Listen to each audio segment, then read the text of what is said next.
আলামিন।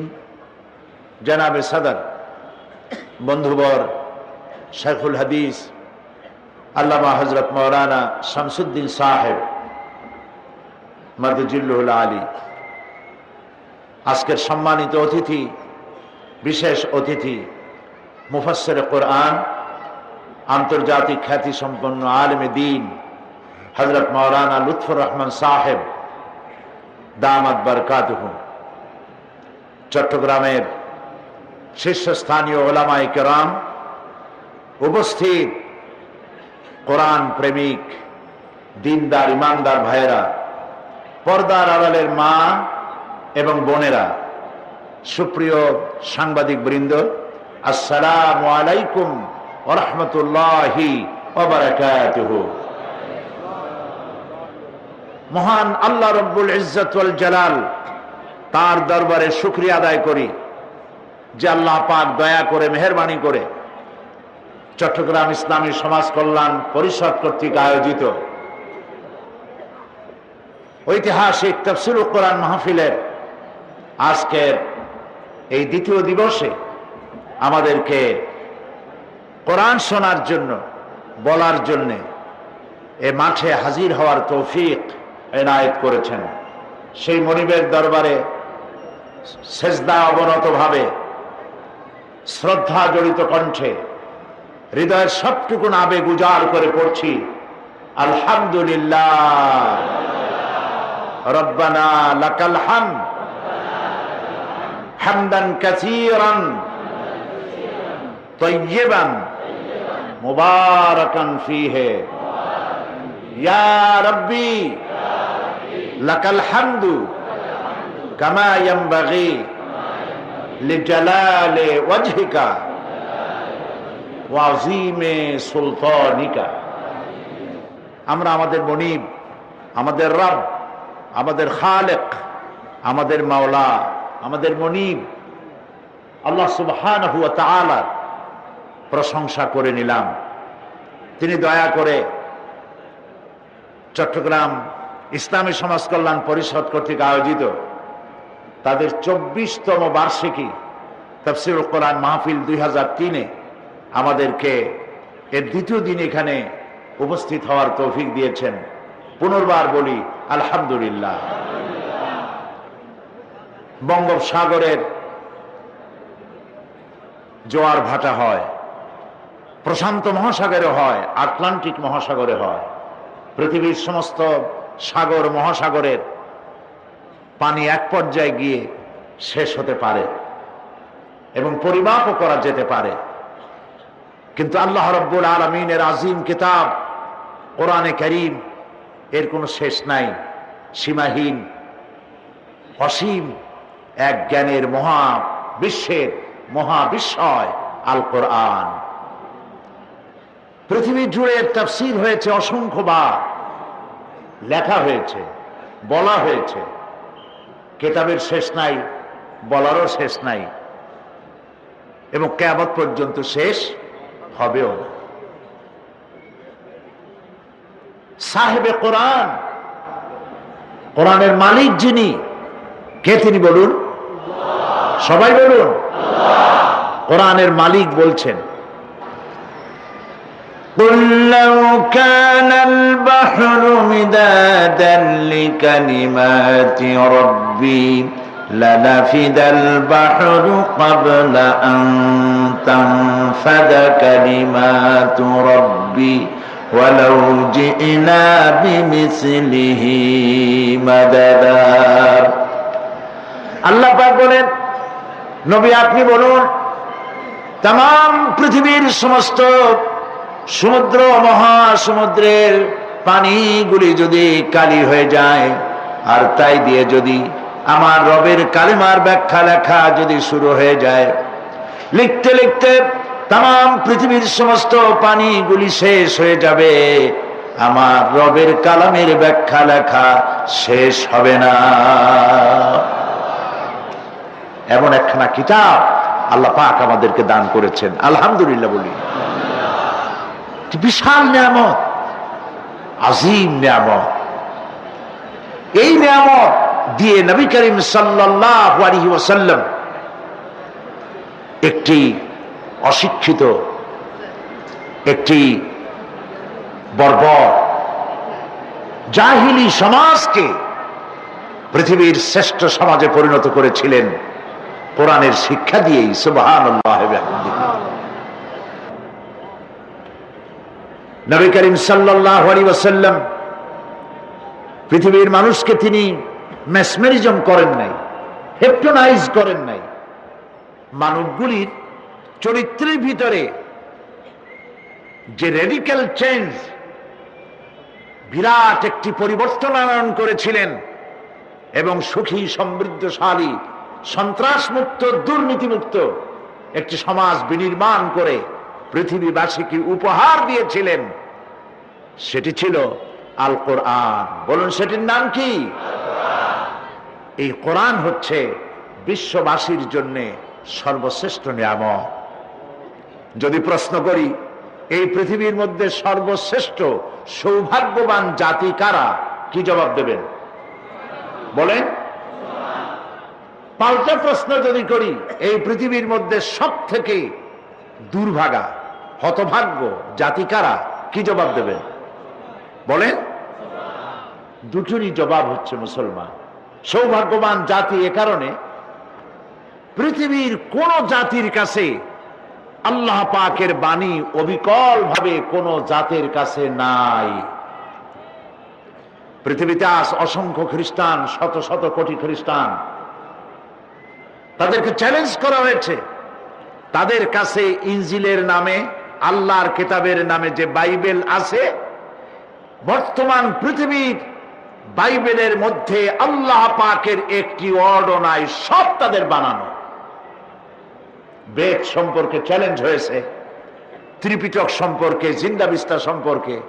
এক কথায় বিশ্বের বুকে আল্লাহ পাকের অবিকল বাণী কোন জাতির কাছে নাই, আছে মুসলমানদের কাছে। এটার নাম কি?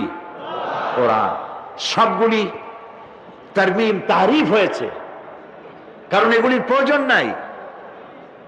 নবী করিম সাল্লাল্লাহু আলাইহি ওয়াসাল্লাম পৃথিবীতে আসার পর সমস্ত কিতাবের শরিয়াত কাট করে দেওয়া হয়েছে, এগুলির আর প্রয়োজন নাই। নবুয়ত শেষ, তাদের শরীয়তও শেষ। শুরু হয়েছে নবী মুহাম্মদ রাসূলুল্লাহ সাল্লাল্লাহু আলাইহি ওয়াসাল্লামের নবুয়ত। তারপরে আর নবী নাই, কোরআনের পরে আর কোনো কিতাব নাই, মুসলমানদের পরে আর কোনো উম্মত নাই। সুবহানাল্লাহ বলেন। প্রয়োজন নাই বলে সেগুলি শেষ হয়ে গিয়েছে। আর এটির হেফাজতের দায়িত্ব নিয়েছেন কে? বলেন সবাই। মহান আল্লাহ রাব্বুল আলামিন কোরআনে কারীমের মধ্যে বলেছেন, ইন্না নাহনু নাযালনা যিকরা ওয়া ইন্না লাহু লাহাফিজুন। কোরআন নাজিল করেছি আমি আল্লাহ, আর এর হেফাজত করার দায়িত্ব আমার। নাজিল করছি আমি, হেফাজতের দায়িত্ব আমার। যেহেতু আল্লাহর কথা পৃথিবীতে আর একটি বর্ণ পৃথিবীর মানুষের জন্য আল্লাহর পক্ষ থেকে আসার কোনো জরুরত নাই, যা বলার বলা হয়ে গেছে। সুবহানাল্লাহ বলে। এই জন্যে কোরআনের, আল্লাহর এই বাণী আমাদের কাছে আছে, এজন্য আমরা সৌভাগ্যবান। আর হতভাগ্য এই কারণে, কোরআনের মতো একখানা বিশাল কিতাব আল্লাহর বাণী দিয়া ভরা, একটি শব্দ মানুষের নাই এর মধ্যে। সেই কোরআন থেকে আমরা আমাদের ভাগ্য বদলাইতে পারলাম না। এই কথা আমি মনে হয় এই মঞ্চে একাধিকবার বলেছি, আপনাদের স্মরণের জন্য আবার বলি। এই কোরআন শরীফ আমাদের ঘরে থাকে কাপড় দিয়ে পেঁচানো, থাকে না? কথা না বললে বুঝি কি? থাকে। সেই কাপড়টা যদি পড়ে যায় কোথাও, আর যদি পা লাগে, তাহলে আমাদের মধ্যে একটা অপরাধ বোধের সৃষ্টি হয় কিনা? মনে হয় যেন একটা গুনাহ করে ফেলেছি, তাড়াতাড়ি উঠাইয়া চুমা খাই, বুকে লাগাই। এটা ঠিক কিনা? যদিও এটা এরকম বলা হয় না যেরকম করা লাগবে, কিন্তু আমরা করি, আদবের কারণেই করি, ঠিক না? আমরা করি। এটা তো এক টুকরা কাপড়, যেমন এই টেবিলের উপর এক টুকরা কাপড়, আমার গায়ে কাপড়, আমার পায়েও কাপড় জড়ানো, তার মানে মোজা একটা পায়ে আছে, আমার পরনেও কাপড় আছে। এই সব কাপড়ে পাও যদি লাগে আর পাড়াইও যায়, শরীর একটু শিউরে ওঠে না, ঠিক কিনা? কিন্তু ওই কাপড় টুকরা যেটি কোরআনের সাথে জড়ানো ছিল, পা লাগলে শিউরে উঠি আর বুঝি একটা বড় অপরাধ করে ফেলেছি, উঠাইয়া চুমা দেই। কারণ হচ্ছে ওটাও কাপড়, এটাও কাপড়, সেটাও কাপড়। এই কাপড় টুকুর যেটায় পাও লাগলে পরে শিউরে উঠি, এই কাপড় টুকরা আল্লাহর কিতাবের সাথে কয়েকদিন জড়ানো ছিল। কয়েকদিন জড়ানো থাকার কারণে কাপড় টুকরার মর্যাদা বেড়ে গেল, আর যার জন্য কোরআন নাজিল হলো তার মর্যাদা বাড়ল না। এটাই হলো নির্মম সত্য কথা, নির্মম বাস্তবতা। আমি হযরত মাওলানা লুৎফর রহমান সাহেবের বক্তব্য আমি খুব পছন্দ করি। আমি যাদের বক্তৃতা পছন্দ করি তাদের মধ্যে তিনি একজন। আমি শুনতেছিলাম পথে আসতে আসতে তিনি কি বলতেছিলেন, আমি ওনার সাবজেক্ট বুঝে ফেলছিলাম। আজ যদি আমরা মার খেয়ে থাকি, মারের জন্য যদি প্রস্তুতি নিয়ে থাকি, তার একমাত্র কারণ কোরআনের থেকে আমার সম্পর্ক ডিটাচ হয়ে গিয়েছে। কোরআনের সাথে সম্পর্ক যতটা গড়ার ছিল গড়তে পারি নাই। এরপরে আবার শুরু হয়েছে ইসলাম এবং কোরআন সম্পর্কে অজ্ঞতা এবং বিদ্বেষ থাকার কারণে এক শ্রেণীর বুদ্ধিজীবীরা কোরআন সম্পর্কে বিভ্রান্তি ছড়ায়, মুসলমানদের সম্পর্কে বিভ্রান্তি ছড়ায়, ইসলাম সম্পর্কে অপপ্রচার চালায়। তারা কি বলে? তারা বলে মুসলমানরা হলো ধর্মান্ধ, আর ইসলাম এর ইতিহাস থেকে আসে রক্তের গন্ধ। নাউজুবিল্লাহ বলে, এর ইতিহাস থেকে নাকি রক্তের গন্ধ আসে। আর মুসলমানরা হচ্ছে ধর্মান্ধ, এরা হচ্ছে মৌলবাদ।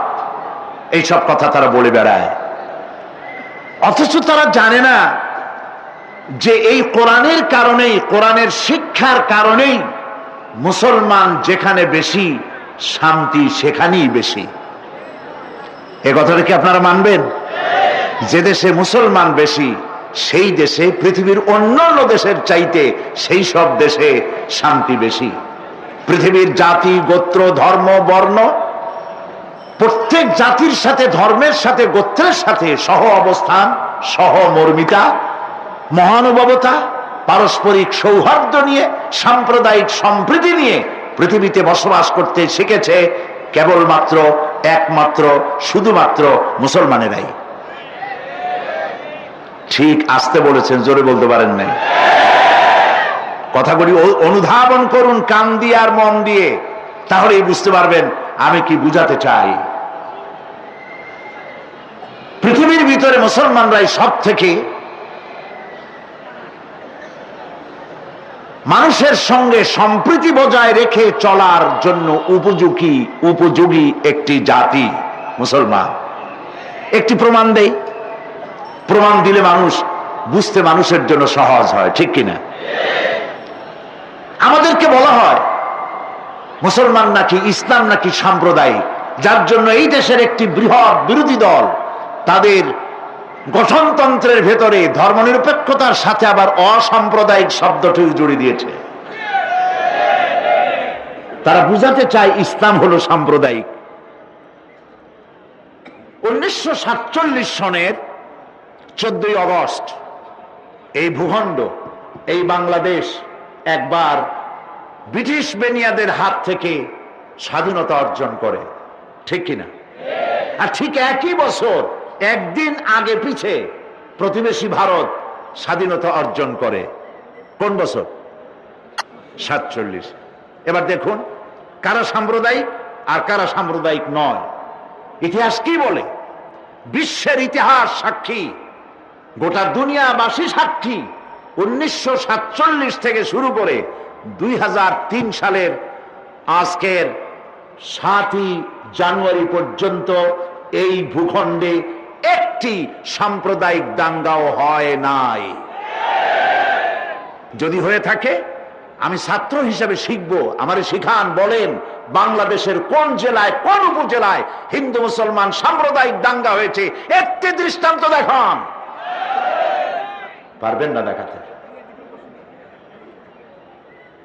পার্শ্ববর্তী দেশ ভারত 1947 সনে একদিন আগে পরে অগস্ট মাসে তারাও স্বাধীন হলো। 1947 থেকে 2003 সালের আজকের 7ই জানুয়ারি পর্যন্ত ভারতের বুকে হিন্দু মুসলমান সাম্প্রদায়িক দাঙ্গা হয়েছে 18,000 বার। এই আজকেও আমি আসার আগে টেলিভিশনে খবর দেখে এলাম, আজকেও ভারতের গুজরাটে সাম্প্রদায়িক দাঙ্গা হয়েছে, কারফিউ জারি করা হয়েছে, মুসলমানদের বাড়ি ঘরে তালা লাগিয়ে দেওয়া হয়েছে, মুসলিম নিধন চলছে। প্রতিবেশী ভারতে 18,000 বার দাঙ্গা হলো, এটা আমার অন্তত 6 মাস আগের রিপোর্ট। এখন আরো কত বাড়ছে আমি জানি না। আজকেও যেখানে সাম্প্রদায়িক দাঙ্গার কারণে যেখানে কারফিউ জারি করা হয়েছে, দুর্ভাগ্যজনক সত্য আমার দেশের এক শ্রেণীর রাজনৈতিক দলের নেতা নেত্রীরা বাংলাদেশে সাম্প্রদায়িক সম্প্রীতি বিনষ্ট হয়েছে বলে দেশে আর বিদেশে ঢোল পিটাইয়া ফেরি করে বেড়াতেছে। নির্লজ্জ বেহায়া। বাংলাদেশ পৃথিবীর সর্বশ্রেষ্ঠ সাম্প্রদায়িক সম্প্রীতির উজ্জ্বল দৃষ্টান্ত। বাংলাদেশে দুনিয়ায় সাম্প্রদায়িক সম্প্রীতি কারে বলে? ভারতের রাজনীতিক গোষ্ঠীকে দাওয়াত দেই, বাংলাদেশে আসো, 1 বছর বেড়াও, ভাত খাওয়াবো, গোস্ত খাওয়াবো, ইলিশ মাছ ভাজি করে খাওয়াবো। আমার দেশ থেকে শিখে যাও হিন্দু মুসলমান এক জায়গায় কেমনে বাস করে। প্রিয় ভাই সব, আমার দেশে সংখ্যালঘু নির্যাতন নাই, মুসলমান, কারণ এখানে মুসলমান বেশি। এই দেশের 90% কারা? শতকরা 90% কারা? মুসলমান। বুক ফুলে আমরা বলতে পারি আমার দেশের হিন্দু, খ্রিস্টান, বৌদ্ধ সমস্ত জাতি বিবাহ শাদী, বেচা কেনা, পূজা অর্চনা যা কিছু দরকার সব অত্যন্ত ফ্রি মন নিয়ে করতে পারতেছে নাকি পারতেছে না? পারতেছে কিনা? কারণ হলো এই কোরআন। কারণ কি? এই কোরআন। কোরআন আমাকে বলেছে অন্য ধর্মের দেবতাকে গালি দিও না। কোরআন বলেছে, কোরআন বলেছে অন্য ধর্মের উপাসনালয়গুলি ভেঙে দিও না। ওরা মসজিদগুলি ভাঙ্গে মন্দির বানাইছে, বাংলাদেশে একটি মন্দির ভেঙেও মসজিদ বানানো হয় না। সুবহানাল্লাহ বলতে ইচ্ছে করে না? আলহামদুলিল্লাহ বলতে ইচ্ছে করে না? প্রিয় ভাই সব, এই হচ্ছে সেই কোরআন। এই কোরআন যদি আমরা বুঝতাম আর পড়তাম তাহলে আমাদের দুর্দশাটা এত বাড়তো না। মূল সমস্যা কি জানেন? মূল সমস্যা হলো রাজনীতিকরা, যারা রাজনীতি করেন এবং যারা বুদ্ধিজীবী, বুদ্ধির জ্বালায় মাথার চুল টুল সব শেষ। এই বুদ্ধিজীবীরা, রাজনীতিকরা, কলামিস্ট, তারপরে নাট্যশিল্পী, নাট্যকর্মী, কবি, সাংবাদিক সব পড়ে। রবীন্দ্রনাথের একটা কথাও এমন নাই যা মুখস্থ করে নাই, শরতের একটা গল্পের বই নাই যা তারা পড়ে নাই, নিহার রঞ্জন, দ্বিজেন্দ্র লালের এমন একটা বই নাই যা তারা পড়ে নাই। কিন্তু দুর্ভাগ্য, মুসলমান নামের কলঙ্ক এই রাজনীতিবিদ আর বুদ্ধিজীবী আর কলামিস্টদের আল্লাহর কোরআন পড়তে জানে না। কোরআন পড়তেও জানে না, কোরআন বুঝতেও চেষ্টা করে না, মনে করে এটা একটা ধর্মগ্রন্থ। বেদোজা এটাও তাই। বলেন নাউযুবিল্লাহ, নাউযুবিল্লাহ। এই অবস্থার পরিবর্তন হতে পারে যদি আমার দেশের শিক্ষিত লোকেরা, পেশাজীবী লোকেরা, রাজনীতিকরা, অন্তত যারা মুসলমান বলে দাবি করেন, তাদেরকে কোরআন পড়তে হবে, বুঝতে হবে, শিখতে হবে। তাহলেই এই সমস্যার সমাধান হবে। নিজের জাতকে শত্রু মনে হবে না। কোরআন না জানার কারণে আশিদ্দাউ আলাল কুফার রুহামাউ বাইনাহুম, মুসলমান হচ্ছে ওরা যারা নিজেরা পরস্পরের প্রতি দয়া এবং করুণায় শিখত, আর কাফেরদের ব্যাপারে বজ্র কঠোর। কিন্তু কোরআন না জানার কারণে এরা হয়েছে আশিদ্দাউ বাইনাহুম রুহামাউ আলাল কুফার। নিজেদের ব্যাপারে মুসলমানের নাম শুনলে গা জ্বলে ওঠে, আলেমদের নাম শুনলে পায়ের রক্ত মাথায় গিয়ে ওঠে। নিজেদের মধ্যে হাজারো সন্ত্রাসী থুইয়া শাইখুল হাদিস রে খুনের আসামি বানাইয়া জেলখানায় ঢুকায়, কোরআন না জানার কারণে। অন্যদেরকে ভালো লাগে, বুদ্ধিজীবী, কলামিস্ট, নামাজ নাই, রোজা নাই, আল্লাহ নাই, পরকাল নাই, ইসলামকে বরদাস্ত করতে পারে না, এগুলি কলিজার টুকরা। আর আলেমদের দেখলে গাটা জ্বলে ওঠে, আছে না এমন? এই অবস্থার পরিবর্তন না হওয়া পর্যন্ত আল্লাহর গজব থেকে এড়াইতে পারবে না। প্রিয় ভাই সব, ভূমিকা লম্বা করবো না, তাহলে আসল জায়গায় যাইতে পারবো না। আরেকটি প্রশ্ন তোলা হয় বুদ্ধিজীবীদের পক্ষ থেকে, সেটা হলো কোরআন আর বিজ্ঞান। কোরআন হলো পুরানা আর বিজ্ঞান হলো নতুন। কাজী বিজ্ঞান নিত্য নবীন আবিষ্কার দিয়ে পৃথিবীবাসীকে উপকৃত করতেছে, এই জন্য কোরআন নয় বিজ্ঞানী গ্রহণযোগ্য, এই জাতীয় কথাবার্তা বলতে চান তথাকথিত বুদ্ধিজীবীরা, ঠিক না? কিন্তু বিশ্বাস করুন, কোরআন আর বিজ্ঞান সাংঘর্ষিক নয়। বিজ্ঞানের আবিষ্কার যত বাড়বে, কোরআন বোঝা মানুষের জন্য তত সহজ হবে।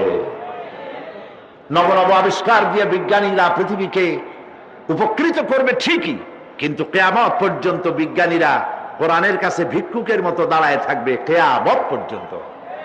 কারণ বিজ্ঞানের উৎসই হচ্ছে কোরআন। বিজ্ঞানের উৎস কি? কোরআন। কোরআন এসেছে মহাবিজ্ঞানময় আল্লাহ রাব্বুল আলামিনের পক্ষ থেকে। এখন আসুন, সেই মহাবিজ্ঞানময় আল্লাহ পাক আমাদেরকে কি বলছেন। গতকাল আমরা আলোচনা করেছিলাম কোন সূরা? সূরা নাবা। আসুন, আলোচনার আগে শয়তানের ওয়াসওয়াসা থেকে আল্লাহর কাছে পানাহ চাই। পড়েন আমার সাথে, আউযু বিল্লাহি মিনাশ শাইতানির রাজীম, বিসমিল্লাহির রাহমানির রাহিম। বিতাড়িত মরদুদ শয়তানের ওয়াসওয়াসা থেকে পানাহ চাই পরম করুণাময় আল্লাহ রাব্বুল আলামিনের নামে। শুরু করছি। আম্মা ইয়াতাসাআলুন আনিন নাবাইল আযীমিল্লাযী হুম ফীহি মুখতালিফুন কাল্লা সায়া'লামুনা সুম্মা কাল্লা সায়া'লামুন ألم نجعل الأرض مهادا والجبال أوتادا وخلقناكم أزواجا وجعلنا نومكم سباتا وجعلنا الليل لباسا وجعلنا النهار معاشا وبنينا فوقكم سبعا شدادا وجعلنا سراجا وهاجا وأنزلنا من المعصرات ماء سجاجا لنخرج به حبا ونباتا وجنات ألفافا صدق الله العظيم। গতকাল আমরা সুম্মা কাল্লা সায়া'লামুন এই পর্যন্ত আলোচনা করেছিলাম, মনে আছে নিশ্চয়ই আপনাদের। অর্থাৎ পরকাল সম্পর্কে কাফেরেরা যে প্রশ্ন তুলতো, যেটা একটা অসম্ভব, এটা হইতে পারে না, মরে যাব, গলে যাব, মাটির সাথে মিশে যাব, এরপর আমাদেরকে আবার চিন্তা করা হবে, এইটা বুদ্ধি বহির্ভূত, এটা আমরা বিশ্বাস করি না। তো আমি গতকাল আপনাদের সামনে বলেছিলাম যে আল্লাহ পাক লাঠি দিয়ে পিটাইয়া, ঘাড় মটকাইয়া কোনো জিনিস বুঝাতে চান না। অবশ্য তার তা ক্ষমতা আছে, কিন্তু তিনি তা করেন না। তিনি মানুষকে যুক্তি দিয়ে বুঝাতে চান, এবং কোরআন শরীফ অসংখ্য যুক্তি আল্লাহ পাক দিয়েছেন। এমনকি আল্লাহ পাক বলেছেন মশা মাছির মতো ক্ষুদ্র প্রাণীর দৃষ্টান্ত দিতেও আল্লাহ পাক শর্মান না। সুবহানাল্লাহি ওয়া বিহামদিহি। এখন গতকাল আমি বলেছিলাম যে সমস্ত দৃষ্টান্তের কথা কোরআন থেকে, সেই সব দৃষ্টান্তগুলি ছিল অনেকগুলি দেখা যায় না। আমি আজকে যে আয়াতগুলি তেলাওয়াত করেছি, এই আয়াতগুলির মধ্যে দেখা দৃষ্টান্তগুলি, আল্লাহ চোখে দেখা দৃষ্টান্তগুলিকে আঙ্গুল দিয়ে দেখাচ্ছেন যে দেখো এইগুলি যে আল্লাহর পক্ষে সম্ভব, তিনি তোমাকে মৃত্যুর পরে জিন্দা করাও তার জন্য সম্ভব। সেজন্য তিনি বলছেন, আলাম নাজআলিল আরদা মিহাদান ওয়াল জিবালা আওতাদা। এটা কি সত্য কথা নয় যে আমি তোমাদের জন্য এই পৃথিবীকে একটি বিছানা হিসাবে বানিয়ে দিয়েছি, আর এই পৃথিবীর উপরে পাহাড়গুলি দিয়ে পেরেকের মতো পাহাড়গুলিকে প্রথিত করে দিয়েছি। ওয়া খালাকনাকুম আজওয়াজা, এবং পৃথিবীর মানব বংশ অথবা যে কোনো প্রাণী এবং জন্তুর বংশ বৃদ্ধির জন্য তোমাদের স্ত্রী জাতীয় এবং পুরুষ জাতীয় জোড়ায় জোড়ায় সৃষ্টি করেছি। ওয়াজআলনা নাওমাকুম সুবাতা, আর তোমাদের জন্য তোমাদের ঘুমকে শান্তির বাহন করেছি। ওয়াজআলনাল লাইলা লিবাসা, আর রাতকে করেছি আবরণ অথবা আচ্ছাদন। ওয়াজআলনান নাহারা মাআশা, আর রুজি কামাবার জন্য দিনটাকে করেছি আলোকোজ্জ্বল। ওয়া বানাইনা ফাওকাকুম সাবআন শিদাদা, আর তোমাদের উপরে 7টি মজবুত আকাশ স্থাপন করেছি। ওয়াজআলনা সিরাজান ওয়াহাজা, আর তাতে একটি অতি উত্তপ্ত অতি উজ্জ্বল একটি বাতি সৃষ্টি করেছি। ওয়ানজালনা মিনাল মুসিরাতি মাআন সাজ্জাজা, এবং ঊর্ধ্ব দেশ থেকে অবিশ্রান্ত অবিরাম ভাবে বৃষ্টি বর্ষণ করি। কেন? লিনুখরিজা বিহি হাব্বান ওয়া নাবাতা, যাতে করে শস্য, শাক, সবজি, উদ্ভিদ আর নিবিড় বাগান সৃষ্টি করতে পারি। ব্যাস, এই ছিল তেলাওয়াতকৃত আয়াতের শাব্দিক তর্জমা। আসুন এবার ব্যাখ্যায় চলে যাই।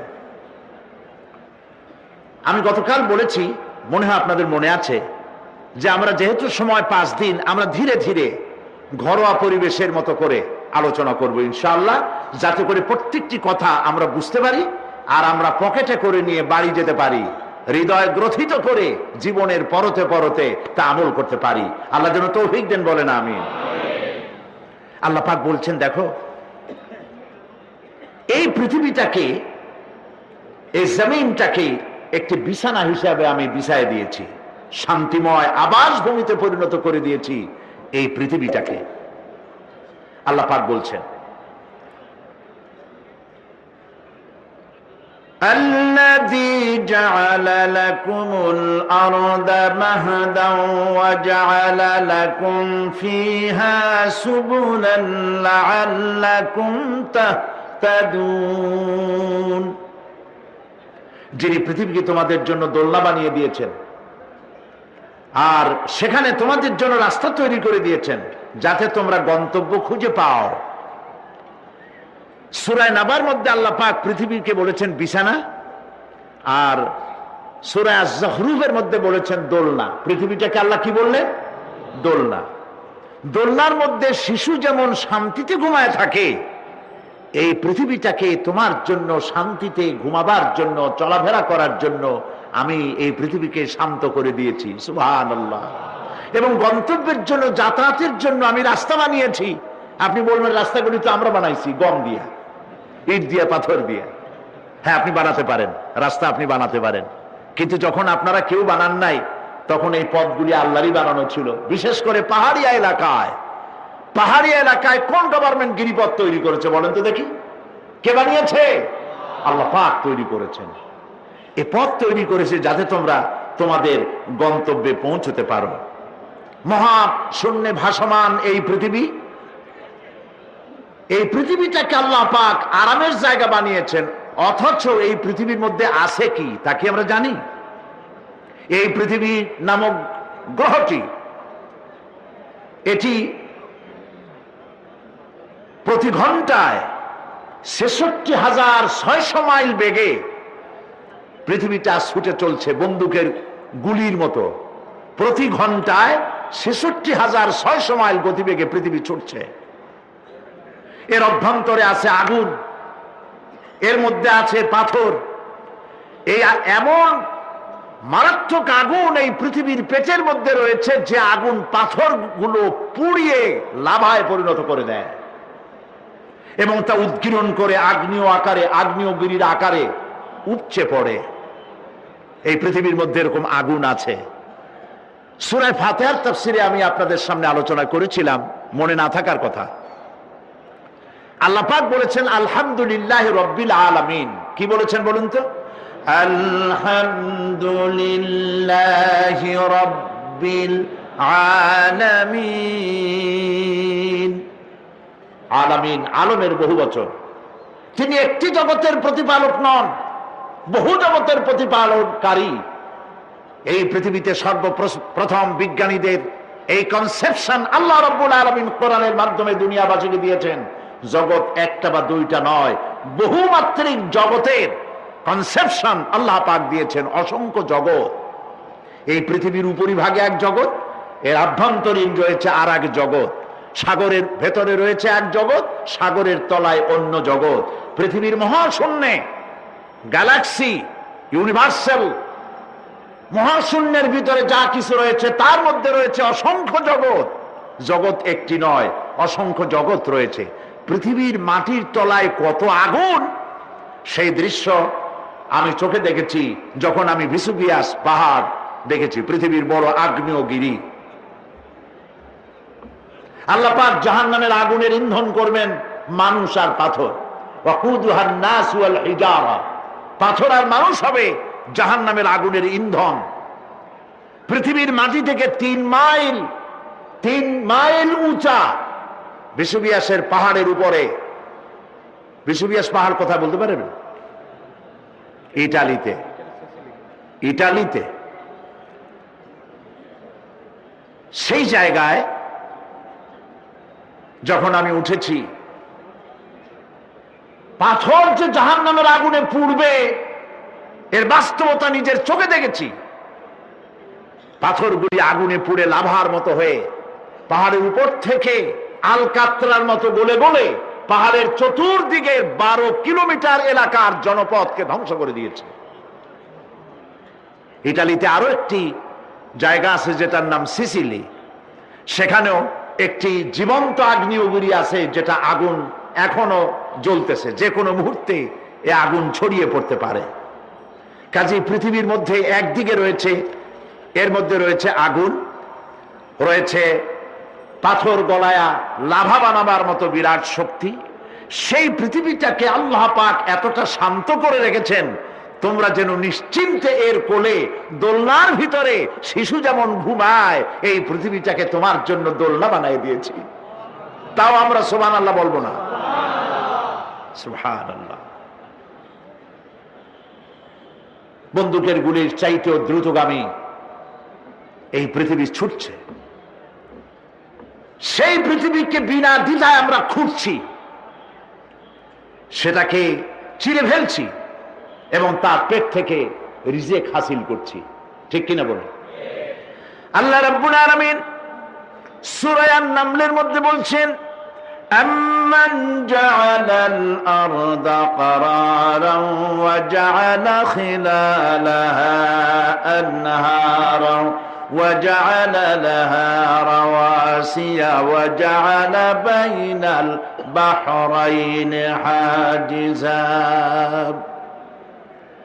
আর তিনি এই পৃথিবীর অবস্থান লাভের উপযোগী করে আল্লাহ পাক তোমার জন্য তৈরি করে দিয়েছেন এবং এর মধ্যে নদ নদী আল্লাহ পাক সৃষ্টি করে দিয়েছেন, পাহাড়গুলিকে গেড়ে দিয়েছেন, আর পানির মধ্যে 2টি ধারা আল্লাহ সৃষ্টি করেছেন।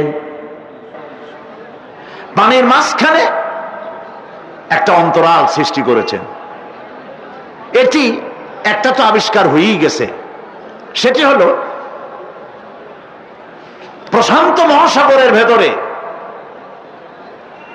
4000 কিলোমিটার লম্বা, 2500 কিলোমিটার চওড়া প্রশান্ত মহাসাগরের ভিতর একটি বিশাল এলাকা পাওয়া গেছে, যেটার পানি অত্যন্ত সুমিষ্ট সুমধুর, আর এর বাইরের পানিগুলি অত্যন্ত লবণাক্ত।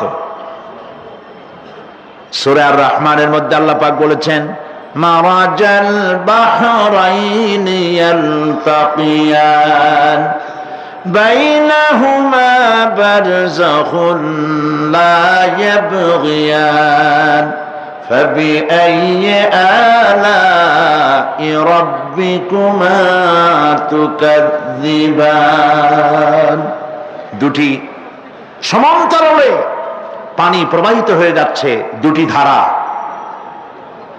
লোনা পানি মিষ্টি পানিকে নোনা বানাতে পারে না, মিষ্টি পানি লোনা পানিকে মিষ্টি বানাইতে পারে না, মাঝখানে কোনো পার্টিশন নাই। সুবহানাল্লাহ। আমার দেশের পদ্মা, গঙ্গা, যমুনা, মেঘনা এর মিষ্টি পানিগুলি ভাটি এলাকার বঙ্গোপসাগরের নোনা পানির মধ্যে ছুটে যায়, আবার জোয়ারের টানে বঙ্গোপসাগরের মুখ তিতা হয়ে যায়। এমন নোনা পানি মিষ্টি দরিয়ার মধ্যে এসে ঢুকে যায়, কিন্তু বঙ্গোপসাগরের নোনা পানি মিষ্টি পানিকে নোনা বানাতে পারে না, আবার নোনা পানিগুলি মিষ্টি এলাকায় গিয়ে মিষ্টিরেও খারাপ বানাইতে পারে না। আল্লাহ রাব্বুল আলামিন বলেন, এগুলি আমার আইন মানে। কার আইন? আফাগায়রা দীনিল্লাহি ইয়াবগুন ওয়ালাহু আসলামা মান ফিস সামাওয়াতি ওয়াল আরদি তাওআন ওয়া কারহা। আকাশে আর জমিনে যা কিছু আছে সব আনুগত্যের মস্তককে আমার সামনে অবনতি করে দিয়েছে। সুতরাং এর আমার আইন মানে। চাঁদ, সূর্য, গ্রহ, নক্ষত্র আইন মানে কার? চিল্লায় বলুন। আল্লাহ পাক এই পৃথিবীকে সুন্দর করে সাজিয়ে দিয়েছেন, আবার এর মধ্যে তিনি মাঝে মধ্যে এই পৃথিবী একটু ভূমিকম্পন হয়, কিন্তু তা কোথাও কোথাও একসাথে না। একসাথে যদি সারা পৃথিবীতে ভূমিকম্প হইতো, সৃষ্টি জগতে অস্তিত্ব বিলুপ্ত হয়ে যেত। কথা বুঝতে পেরেছেন? এই জন্য আল্লাহ পাক বলেন, ইন্না ফি খালকিস সামাওয়াতি ওয়াল আরদি ওয়া ইখতিলাফিল লাইলি ওয়ান নাহার লাআয়াতিন লিউলিল আলবাব। নিশ্চয়ই আকাশ এবং জমিনের সৃষ্টির ব্যাপারে আর রাত আর দিনের পরিবর্তনের ব্যাপারে যারা জ্ঞানবান তাদের জন্য রয়েছে আল্লাহ পাকের নিদর্শন। এই ঘূর্ণায়মান পৃথিবী নিয়মিত ঘুরছে, সূর্যের কাছে চলে যাচ্ছে, আবার দূরে সরে আসতেছে। আর এই ঘূর্ণায়মান আসে বলে, সূর্যের কাছে যায় আর আসে বলে এক এলাকায় রাত হয় আর এক এলাকায় দিন হয়। এখন চট্টগ্রামে, বাংলাদেশে রাত 8:45, আর ঠিক একই সময় আমেরিকার নিউ ইয়র্কে এখন দিনের 9:15। যদি এরকম অবস্থা না হতো, তাহলে এক এলাকার প্রাণীগুলি বাঁচত, অন্য এলাকার প্রাণীগুলি ঠান্ডায় ফ্রিজ হয়ে যেত। আমাদের এই পৃথিবী আল্লাহ পাকের এক অফুরন্ত নিয়ামত। এই অফুরন্ত নিয়ামত আল্লাহ পাক আমাদেরকে দিয়েছেন, আর এর মধ্যে এর অভ্যন্তরে রয়েছে মানুষের খাদ্য তৈরি করার মতো প্রাণ শক্তি মাটির মধ্যে আল্লাহ পাক দিয়েছেন। পৃথিবীটা এটি সূর্যকে আর চন্দ্রকে আল্লাহ পাক একটা নির্ধারিত মেজারমেন্ট করে রেখেছেন, একটা ঠিক সঠিক জায়গায় রেখেছেন। বিজ্ঞানীরা বলেছেন, সূর্যর যে ডিগ্রিতে এখন আছে, ওর থেকে কয়েক ডিগ্রি যদি নিচে নেমে আসতো, গোটা পৃথিবী জ্বলে পুড়ে ভস্ম হয়ে যেত। আবার সূর্যটা যেখানে আছে ওখান থেকে আরো কয়েক ডিগ্রি যদি উপরে উঠে যেত, তাহলে গোটা পৃথিবী ফ্রিজ হয়ে যেত, প্রাণী জগতের অস্তিত্ব শেষ হয়ে যেত। চাঁদ সম্পর্কে বলা হয়েছে, চাঁদ যত ডিগ্রিতে আল্লাহ পাক স্থাপন করে রেখেছেন, ওর থেকে কয়েক ডিগ্রি উপরে যদি উঠে যেত, গোটা পৃথিবী মরুভূমি হয়ে যেত। আর যদি কিছু নেমে আসতো, গোটা পৃথিবীতে জলোচ্ছ্বাস হয়ে পানিতে পৃথিবী ডুবে শেষ হয়ে যেত। তাও সুবহানাল্লাহ বলবো না? এ সমস্ত কুদরত কার? আল্লাহ পাক। আল্লাহ রাব্বুল আলামিন এরপরে বলছেন ওয়াল জিবালা আওতাদা, মাটিকে বানালাম বিছানা, আর এই বিছানাকে এটা যেন তোমাকে নিয়ে নড়াচড়া করতে না পারে, সেই জন্য আমি পাহাড়গুলি পেরেকের মতো গেড়ে দিলাম। এখানে আছে যে পাহাড়কে পৃথিবীর মধ্যে পেরেকের মতো গেড়ে দিছি। কেন দিছি সেটি এসছে অন্য আয়াতে। আল্লাহ রাব্বুল আলামিন বলেন ওয়া আলকা ফিল আরদি রাওয়াসিয়া আন তামিদা বিকুম, আল্লাহ পাক বলেন তিনি জমিনে পর্বতের নোঙর, পর্বতের পেরেক রকম করে এই পৃথিবীর মধ্যে গেড়ে দিয়েছেন, যেন পৃথিবীটা তোমাকে নিয়ে যেন হেলাদোলা করতে না পারে। এই পাহাড় পৃথিবীর ভারসাম্য রক্ষা করেছে। পাহাড়গুলি আজকে মানুষেরা কাটা শুরু করেছে। চিরগমে পাহাড় আছে না নাই? আছে কিনা? ইন্ডাস্ট্রি বানাবার জন্য, বাড়িঘর বানাবার জন্য পাহাড় যারা কাটছেন আত্মঘাতী কাজ করতেছেন। প্রকৃতির ভারসাম্য, এনভায়রনমেন্ট নষ্ট তো আমরাই করতেছি, ঠিক কিনা বলেন? কারা নষ্ট করতেছে?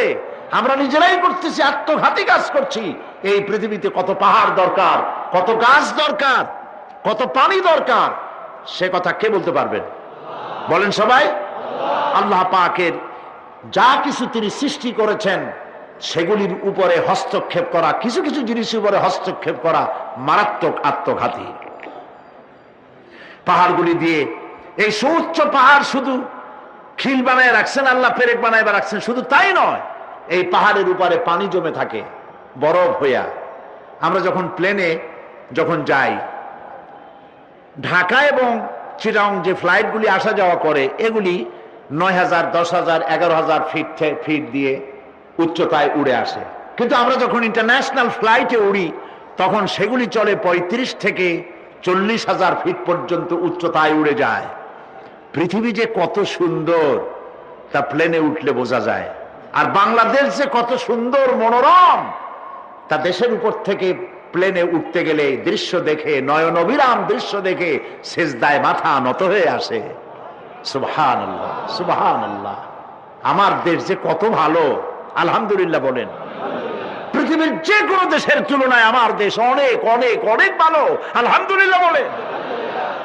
এর গাছে হাত দিলে খাবার পাওয়া যায়, পানিতে হাত দিলে খাবার পাওয়া যায়, জমিনে হাত দিলে খাবার পাওয়া যায়, যেখানে হাত দেবেন সেখানে খাবার। আমাদের তো আসলে খাদ্যের অভাব না। আমাদের কি খাদ্যের অভাব আসলে? না, আসলে খাদ্যের অভাব না আমাদের। আমাদের সব আছে, বিশাল বনজ সম্পদ আছে।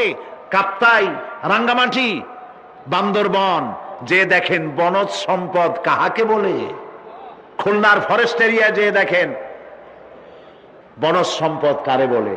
রয়েছে বনজ সম্পদ, রয়েছে খনিজ সম্পদ, রয়েছে পশু সম্পদ, রয়েছে মৎস্য সম্পদ, রয়েছে পানি সম্পদ, সর্বোপরি রয়েছে মানব সম্পদ। সব আছে। তাহলে মরি কেন? মরি সৎ লোকের অভাবে,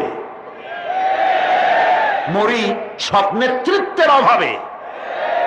এই যে আল্লাহর আইন চাই আর সৎ লোকের শাসন চাই, এটা কোনো পাগলের স্লোগান না। এই স্লোগান এই বাংলাদেশের দেশপ্রেমিক জনগণের, তাওহীদবাদী জনগণের প্রাণের স্লোগান। আল্লাহর আইন চাই, আল্লাহর আইন চাই, সৎ লোকের অভাব। আর সৎ লোকের অভাব কেন? সৎ লোকের অভাব হচ্ছে কোরআন পড়ে না, কোরআন বোঝে না, জবাবদিহি করা লাগবে আল্লাহর কাছে, ওই অনুমতি নাই, কাজী অসৎ হয়ে যায়। দুনিয়াটাই তার কাছে সব। ইট, ড্রিঙ্ক এন্ড বি মেরি, খাও পান করো, দুনিয়াটা মস্ত বড়। এই বেলা ভাই মদ খেয়ে নাও, কাল নিশীতের ভরসা কই, চাঁদনি জাগিবে যুগ যুগ ধরি, আমরা তো আর রব না সই, জম্মের খাওয়া খাও। আর আল্লাহ কয় কুলু ওয়াতামাত্তাউ, খা জম্মের খাওয়া। তাই ঘুষের টাকা দিয়া বড় বড় পাঙ্গাস খায়, খাসির চর্বি খায়, পেট খান ফুলতে ফুলতে 2 খান তরমুজের সাইজ হয়ে যায়। কিছু কিছু লোক দেখা যায় বেল পড়ছে, বেলটে কান্দে যে আল্লাহ ফাটিয়া যাই কখন, এমন দুরবস্থা। সেই জন্য আমি সরকারি অফিসারদের সামনে এখন তো বক্তৃতা করার সুযোগ হয় আলহামদুলিল্লাহ। আল্লাহ ওয়াজ করাইতেন মাঠে, ঢুকাইছেন পার্লামেন্টে, ঢুকাইছেন অফিসারদের মধ্যে। তো আমি অফিসারদের সামনে যখন বক্তৃতা করি তখন বলি, ভাইরা হালাল খান, বড় বড় পাঙ্গাস খাওয়া বাদ দেন, যা বেতন পান এ দিয়ে পাঙ্গাস কেনেন কেমনে? বিশাল পাঙ্গাসের চর্বি, খাসির চর্বি, এগুলো জম্মের মতো খাবেন, হার্টের ভিতরে করোনারি আর্টারি গুলি চর্বি দিয়ে ব্লক হয়ে যাবে, 2 দিন পরে অ্যানজাইনা শুরু হবে, হার্টের বেদনা, তারপরে বাইপাস অপারেশন। সুতরাং ওগুলো খাইয়া হারাম, খাইয়া কোনো মজা নাই। কম দামের জিনিস খান, যা হালাল বেতন পান, কম দামের জিনিস খান, কচু শাক খান। হাসতেছেন আপনারা? আরে ভাই, কচু শাকে 100% ক্যালোরি, কচু শাক খান বেশি করিয়া। বিদেশি আপেল, আপেল তো আমার দেশে হয় না, বিদেশি আপেল বেশি না খাইয়া দেশের পেয়ারা খান, 2টা আপেলের সমান 1টা পেয়ারা। কোক 7 আপ ইহুদিদের পণ্য না খাইয়া 1টা ডাব খান। আর বড় সাইজের পাঙ্গাস না খাইয়া চেলা, পুটি, মলা, ডলা, কাসকি, আর কি কয় বলে, কি ময়নাটিয়া, মোল্লা, মৌলানা সাহায্য করেন আমাকে, মোল্লা মোল্লা, তারপর লোট্টা, জি, এগুলো খান। কি হবে? এগুলোর মধ্যে রয়েছে ফসফরাস, খাইলে পরে চোখের দৃষ্টি বাড়তে থাকবে, হার্ট অ্যাটাক করবে না, স্বাস্থ্য ভালো হবে। স্বাস্থ্য ভালো হওয়ার অর্থ পেটটা বিশাল আকারে হওয়া না, পেটটা ছোট হওয়া, সিনাটা চওড়া হওয়া, এইটার নাম স্বাস্থ্য ভালো। সেই জন্য আল্লাহ রাব্বুল আলামিন এই পৃথিবীতে মানুষগুলিকে সুন্দর করে সৃষ্টি করে তার খাওয়া, চলা ফেরা, ওঠা বসা সবকিছুকে একটি নিয়মতান্ত্রিক পদ্ধতিতে পরিচালিত করেছেন। এটা বুঝলে পরে কল্যাণ, না বুঝলে অকল্যাণ। তো আমি বলতেছিলাম, আমি পয়েন্ট ভুলে যাই নেই, পাহাড়ের উপর দিয়ে পাঙ্গাস মাছ পর্যন্ত আসছি। আসল বক্তব্য ছিল পাহাড়, আসল বক্তব্য ছিল কি পাহাড়। প্লেনে ওড়ার সময় দেখেছি রাশিয়ার উপর থেকে যখন উড়ে যায়, টার্কি, ইটালি, আফ্রিকা দেশসমূহের উপর দিয়ে যখন উড়ে যায়, তখন দেখতে পাই নিচে পাহাড়ের মাথাগুলি সাদা ধপধপ করছে। প্রথমে তো বুঝি নেই যেগুলি কি, পরে জিজ্ঞেস করে জেনেছি। যখন প্রথম বিদেশে গেছি তখন বুঝি নেই, তারপরে বুঝতে পারলাম এ হলো আল্লাহ পাকের সেই কথা যে পাহাড়ের উপরে আমি পানি জমায় রাখি। এই জমাকৃত পানি সূর্যের চাপে গলাইয়া পাহাড় থেকে পাদদেশে নামাইয়া ফসল উৎপাদিত করি, যেখানে বৃষ্টি সম্ভব নয়।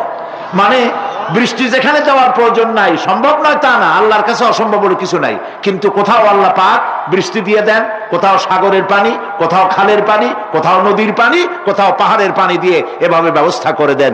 এনভায়রনমেন্ট এগুলি নষ্ট করে ফেলছে। একটা দেশ আছে যার নাম, একটা মহাদেশ যার নাম অ্যান্টার্কটিকা। এই অ্যান্টার্কটিকা মহাদেশে কোনো মানুষ নাই, আছে শুধু পেঙ্গুইন। কি আছে কোন তো? পেঙ্গুইন। আমাদের দেশের একটা দল ওই রকমের জামার উপর একটা কালো কিছু পরে, পেঙ্গুইনের মতোই লাগে।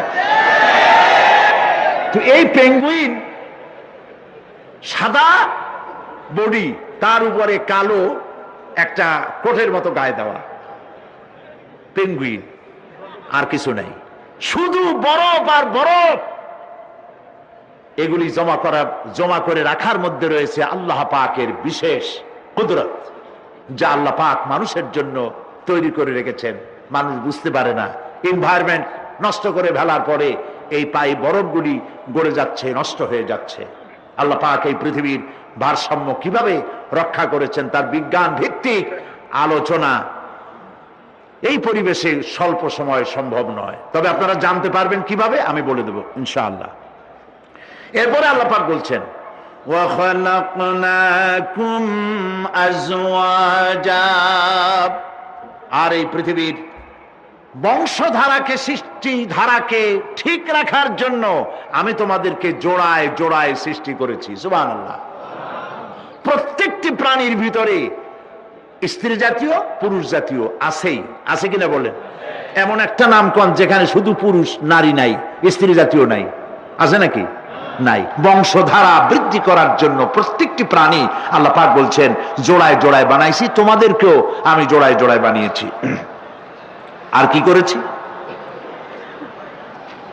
আল্লাহ পাক বলছেন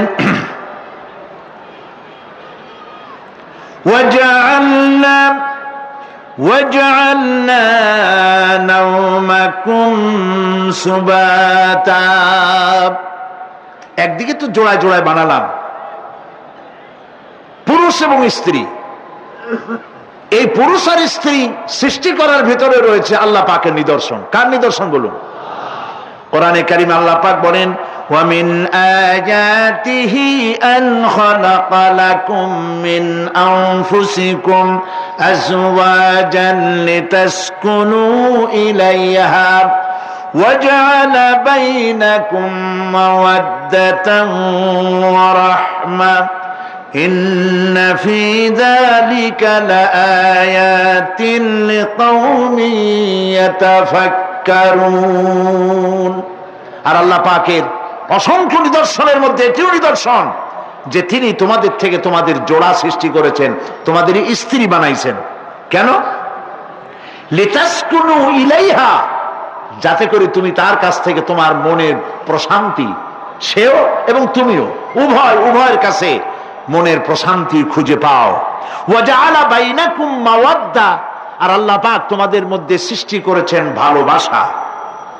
ওয়া রাহমা, আর পরবর্তী সময় সৃষ্টি করেছেন দয়া এবং করুণা। লিতাসকুনু ইলাইহা বলতে বোঝানো হয়েছে যে এই ব্যবস্থা আপনি আপনি হয়নি, এটি একটি উদ্দেশ্যকে লক্ষ্য করে হয়েছে। একে অপরের নিকটে যেন শান্তি পায়, প্রশান্তি পায়, একজন আরেকজনের কাছে পূর্ণ মাত্রায় তাই মিলিত হওয়ার জন্য নির্জন পরিবেশের আশ্রয় নেয়। আর এভাবে করি আল্লাহ পাক মানব বংশের এই ধারাকে অব্যাহত রেখেছেন। সুবহানাল্লাহ। ওয়া জাআলা বাইনাকুম মাওয়াদ্দা, আর তোমাদের মধ্যে আল্লাহ পাক ভালোবাসা সৃষ্টি করেছেন। এই কথা বলার এর ব্যাখ্যা কি?